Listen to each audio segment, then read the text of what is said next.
Clue today news కి స్వాగతం. సూర్యాపేట జిల్లా కోదాడ పట్టణంలోని 12వ వార్డు ఉంగరం గుర్తు అభ్యర్థి జోకూరి విజయమ్మ ఇంటింటి ప్రచార కార్యక్రమం నిర్వహించారు.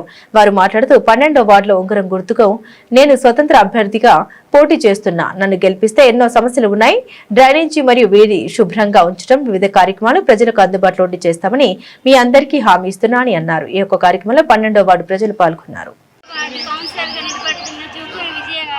మా అత్తయ్య గారండి వార్డు పరంగా డ్రైనేజ్ సమస్యలు కానీ కరెంటు సమస్యలు కానీ ఏ ఉన్నా మేము తోడు నీడ ఇండి మిమ్మల్ని ఆదుకుంటామని మాటిస్తున్నాం. మా అత్తయ్య గారిని స్వతంత్ర అభ్యర్థిగా కల్పించాలని ఉంగరం గుర్తుకి ఓటేయాలని కోరుకుంటున్నాం.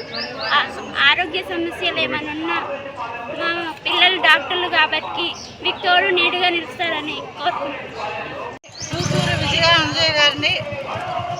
నేను 12వ వార్డు అభ్యర్థిగా నిలబడి మీకు కావాల్సిన పనులు చేద్దామని ఈ వార్డు ఇండిపెండెంట్ అభ్యర్థిగా నిలబడ్డాను.